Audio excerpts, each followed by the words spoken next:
بسم الله الرحمن الرحيم. الحمد لله الذي أنزل على عبده الكتاب ولم يجعل له عوجا قيما لينذر بأسا شديدا من لدنه ويبشر المؤمنين الذين يعملون الصالحات أن لهم أجرا حسنا ماكثين فيه أبدا وينذر الذين قالوا اتخذ الله ولدا ما لهم به من علم ولا لآبائهم كبرت كلمة تخرج من أفواههم إن يقولون إلا كذبا فلعلك باخع نفسك على آثارهم إن لم يؤمنوا بهذا الحديث أسفا إنا جعلنا ما على الأرض زينة لها لنبلوهم أيهم أحسن عملا وإنا لجاعلون ما عليها صعيدا جرزا أم حسبت أن أصحاب الكهف والرقيم كانوا من آياتنا عجبا إذ أوى الفتية إلى الكهف فقالوا ربنا آتنا من لدنك رحمة وهيئ لنا من أمرنا رشدا فضربنا على آذانهم في الكهف سنين عددا ثم بعثناهم لنعلم أي الحزبين أحصى لما لبثوا أمدا نحن نقص عليك نبأهم بالحق إنهم فتية آمنوا بربهم وزدناهم هدى وربطنا على قلوبهم إذ قاموا فقالوا ربنا رب السماوات والأرض لن ندعو من دونه إلها لقد قلنا إذا شططا هؤلاء قومنا اتخذوا من دونه آلهة لولا يأتون عليهم بسلطان بين فمن أظلم ممن افترى على الله كذبا وإذ اعتزلتموهم وما يعبدون إلا الله فأووا إلى الكهف ينشر لكم ربكم من رحمته ويهيئ لكم من أمركم مرفقا وترى الشمس إذا طلعت تزاور عن كهفهم ذات اليمين وإذا غربت تقرضهم ذات الشمال وهم في فجوة منه ذلك من آيات الله من يهد الله فهو المهتد ومن يضلل فلن تجد له وليا مرشدا وتحسبهم أيقاظا وهم رقود ونقلبهم ذات اليمين وذات الشمال وكلبهم باسط ذراعيه بالوصيد لو اطلعت عليهم لوليت منهم فرارا ولملئت منهم رعبا وكذلك بعثناهم ليتساءلوا بينهم قال قائل منهم كم لبثتم قالوا لبثنا يوما أو بعض يوم قالوا ربكم أعلم بما لبثتم فابعثوا أحدكم بورقكم هذه إلى المدينة فلينظر أيها أزكى طعاما فليأتكم برزق منه وليتلطف ولا يشعرن بكم أحدا إنهم إن يظهروا عليكم يرجموكم أو يعيدوكم في ملتهم ولن تفلحوا إذا أبدا وكذلك أعثرنا عليهم ليعلموا أن وعد الله حق وأن الساعة لا ريب فيها إذ يتنازعون بينهم أمرهم فقالوا ابنوا عليهم بنيانا ربهم أعلم بهم قال الذين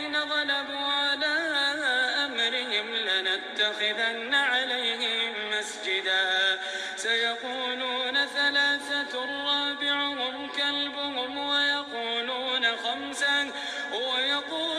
خمسة سادسهم كلبهم رجما بالغيب ويقولون سبعة وثامنهم كلبهم قل ربي أعلم بعدتهم ما يعلمهم إلا قليل فلا تمار فيهم إلا مراء ظاهرا ولا تستفت فيهم منهم أحدا ولا تقولن لشيء إني فاعل ذلك غدا إلا أن يشاء الله واذكر ربك إذا نسيت وقل عسى أن يهديني ربي لأقرب من هذا رشدا ولبثوا في كهفهم 300 سنين وازدادوا 9 قل الله أعلم بما لبثوا له غيب السماوات والأرض أبصر به وأسمع ما لهم من دونه من ولي ولا يشرك في حكمه أحدا واتل ما أوحي إليك من كتاب ربك لا مبدل لكلماته ولن تجد من دونه ملتحدا واصبر نفسك مع الذين يدعون ربهم بالغداة والعشي يريدون وجهه واصبر نفسك مع الذين يدعون ربهم بالغداة والعشي يريدون وجهه ولا تعد عيناك عنهم تريد زينة الحياة الدنيا ولا تطع من أغفلنا قلبه عن ذكرنا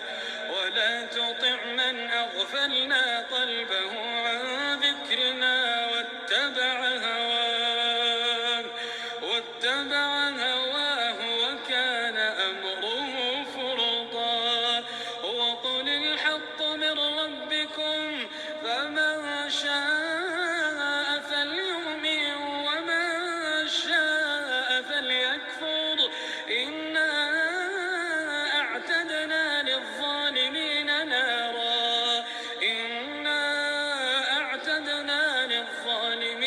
نارا أحاط بهم سرادقها وإن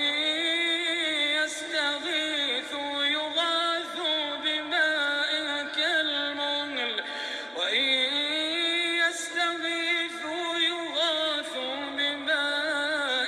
كالمهل يشوي الوجوه بئس الشراب وساءت مرتفقا إن الذين آمنوا وعملوا الصالحات إنا لا نضيع أجر من أحسن عملا أولئك لهم جنات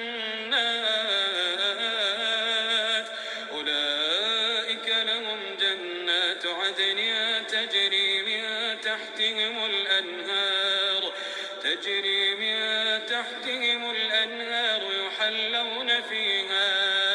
يحلون فيها من أساور من ذهب ويلبسون ثيابا خضرا من سندس وإستبرق متكئين فيها على الأرائك نعم الثواب وحسنت مرتفقا واضرب لهم مثلا الرجلين جعلنا لأحدهما جنتين من أعناب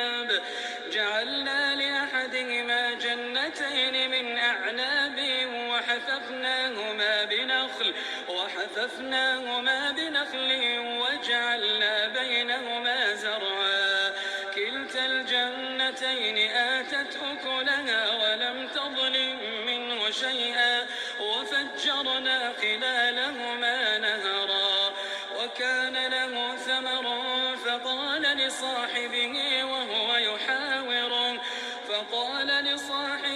وهو يحاوره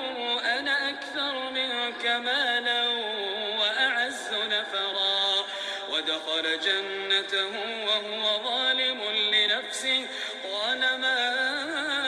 أظن أن تبيد هذه أبدا وما أظن الساعة قائمة ولئن رددت إلى ربي لأجدن خيرا منها منقلبا قال له صاحبه وهو يحاوره أكفرت بالذي خلقك من تراب ثم من نطفة ثم سواك رجلا لكن هو الله ربي ولا أشرك بربي أحدا ولولا إذ دخلت جنتك قلت ما شاء الله لا قوة إلا بالله إن ترني أنا أقل منك مالا وولدا فعسى ربي أن يؤتيني خيرا من جنتك ويرسل عليها حسبانا من السماء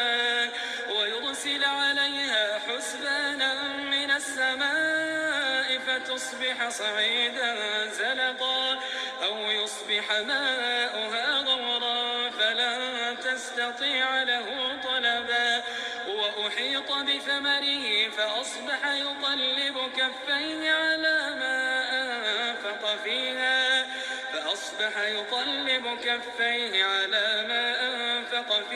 وهي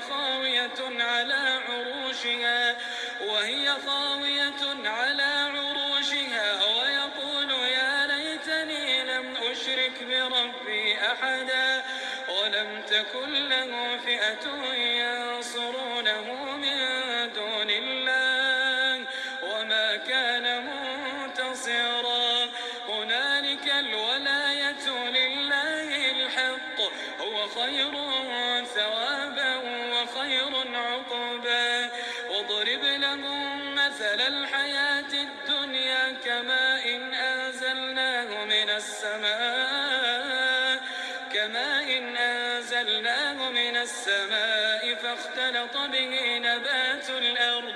فاختلط به نبات الأرض فأصبح هشيما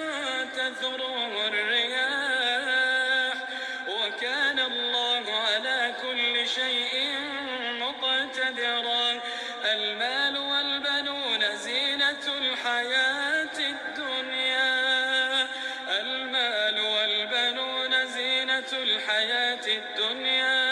والباقيات الصالحات خير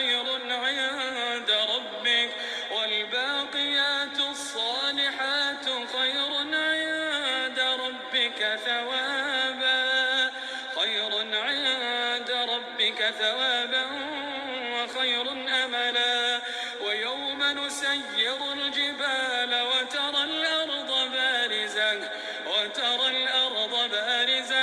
وحشرناهم فلم نغادر منهم أحدا وعرضوا على ربك صفا لقد جئتمونا كما خلقناكم أول مرة بل زعمتم أن لن نجعل لكم موعدا ووضع الكتاب فترى المجرمين مشفقين مما فيه ويقولون يا ويلتنا ما لهذا الكتاب لا يغادر صغيرة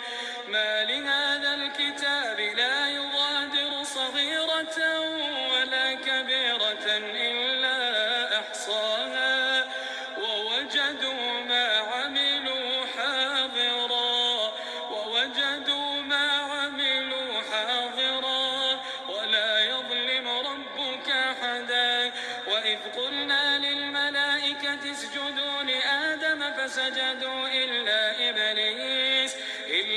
إبليس كان من الجن ففسق عن أمر ربه أفتتخذونه وذريته أولياء من دوني وهم لكم عدو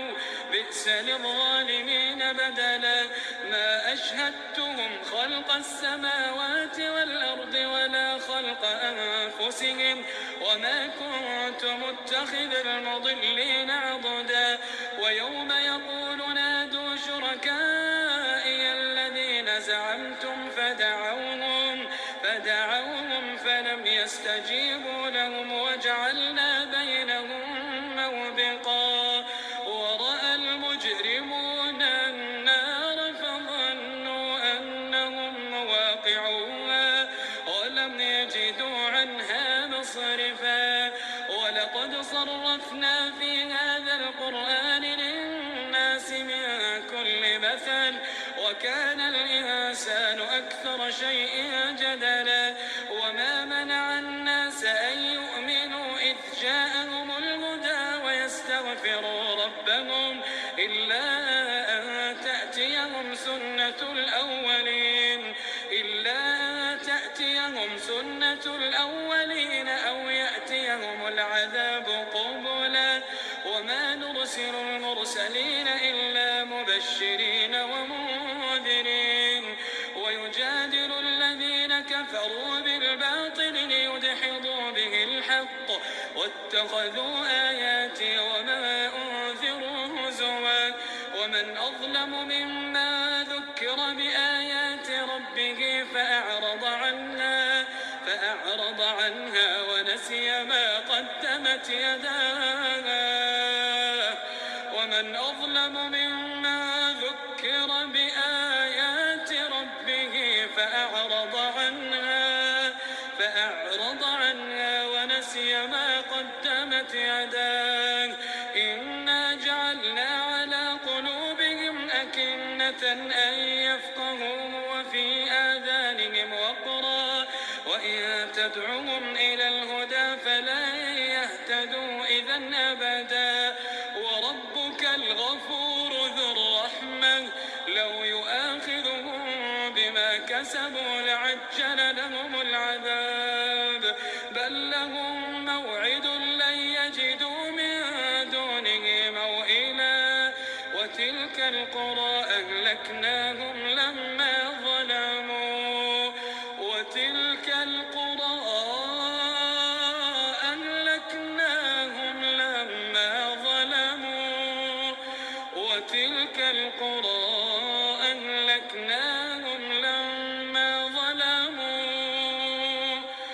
وجعلنا لمهلكهم موعدا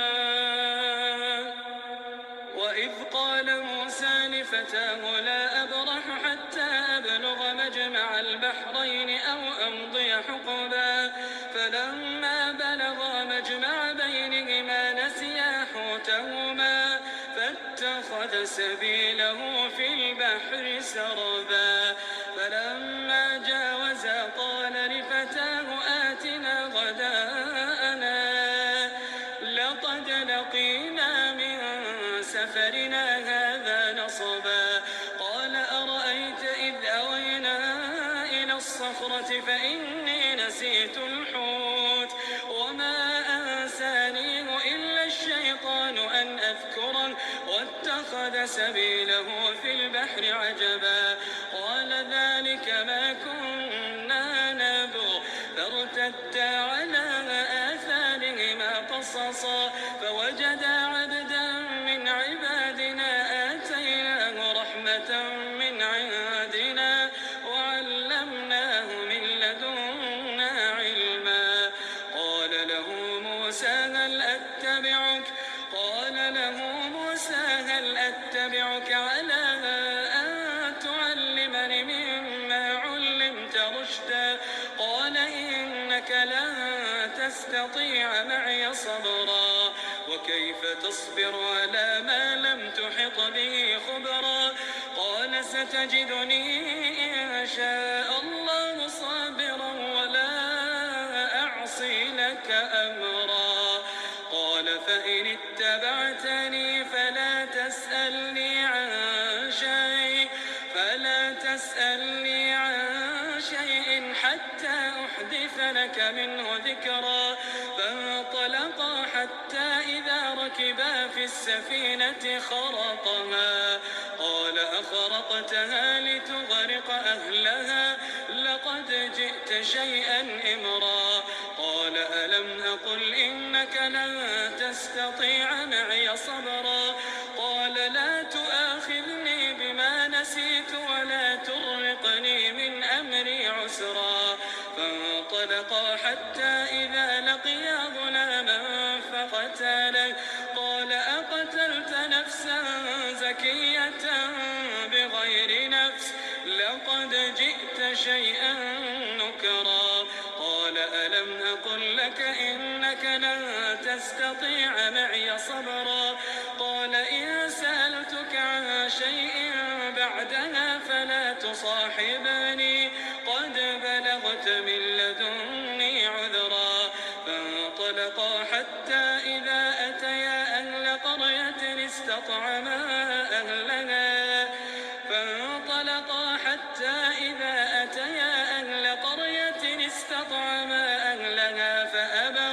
فأبوا أن يضيفوهما فوجدا فيها جدارا يريد أن ينقض فأقامه قال لو شئت لاتخذت عليه أجرا قال هذا فراق بيني وبينك سأنبئك بتأويل ما لم تستطع عليه صبرا أما السفينة فكانت لمساكين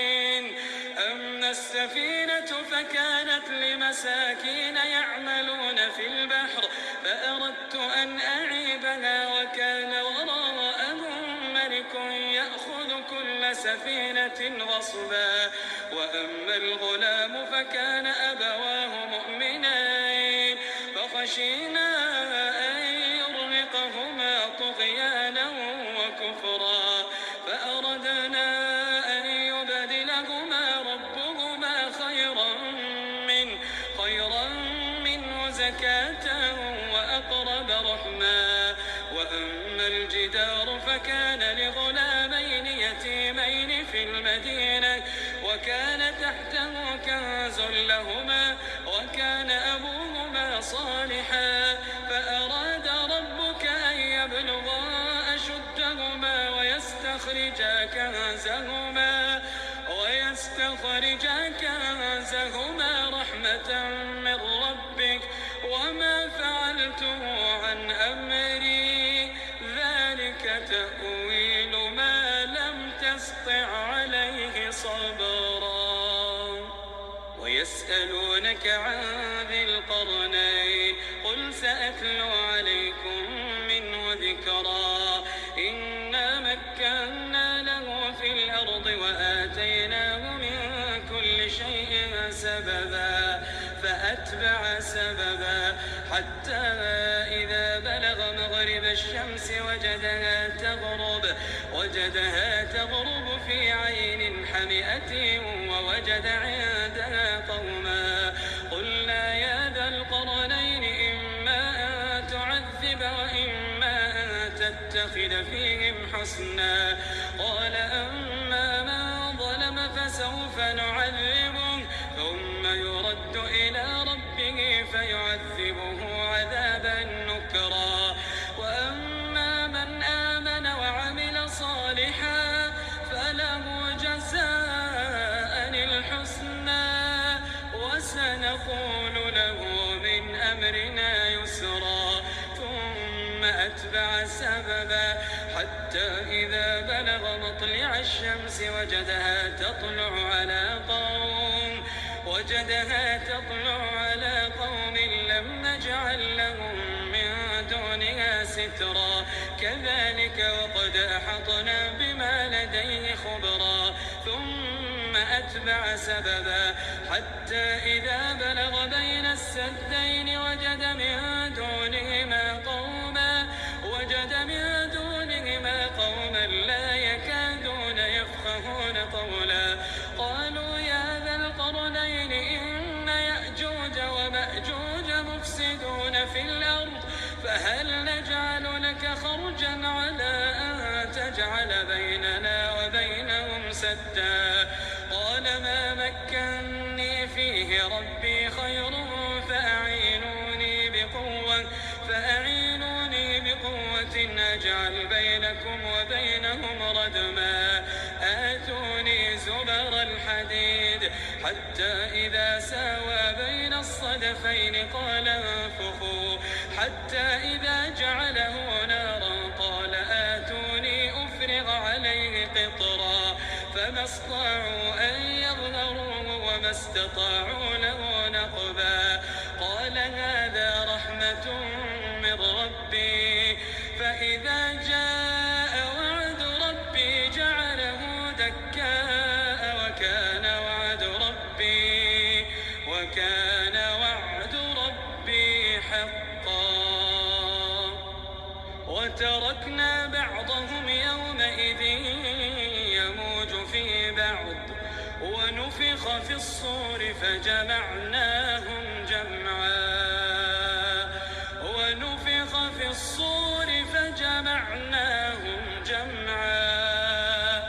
وعرضنا جهنم يومئذ للكافرين عرضا الذين كانت أعينهم في غطاء عن ذكري وكانوا لا يستطيعون سمعا أفحسب الذين كفروا أن يتخذوا عبادي من دوني أولياء إنا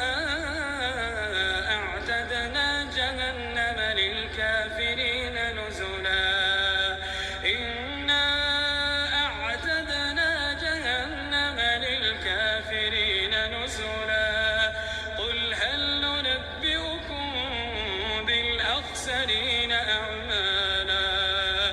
قل هل ننبئكم بالأخسرين أعمالا الذين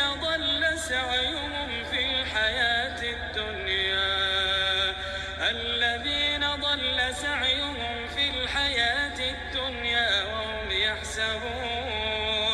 وهم يحسبون أنهم يحسنون صنعا أولئك الذين كفروا بآيات ربهم ولقائه فحبطت أعمالهم فلا نقيم لهم يوم القيامة وزنا ذلك جزاؤهم جهنم بما كفروا واتخذوا آياتي ورسلي هزوا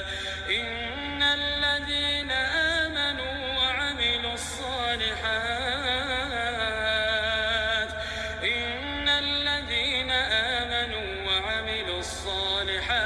كانت لهم جنات الفردوس نزلا خالدين فيها لا يبغون عنها حولا قل لو كان البحر مدادا لكلمات ربي لنفد البحر قبل أن تنفد كلمات ربي ولو جئنا بمثله مددا قل إنما أنا بشر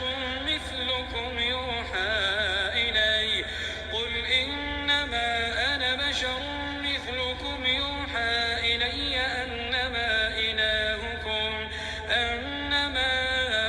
إلهكم إله واحد فمن كان يرجو لقاء ربه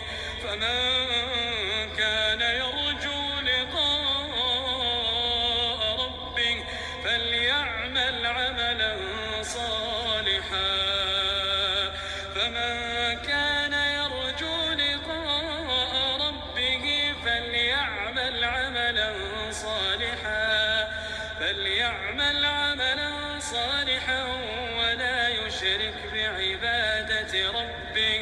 ولا يشرك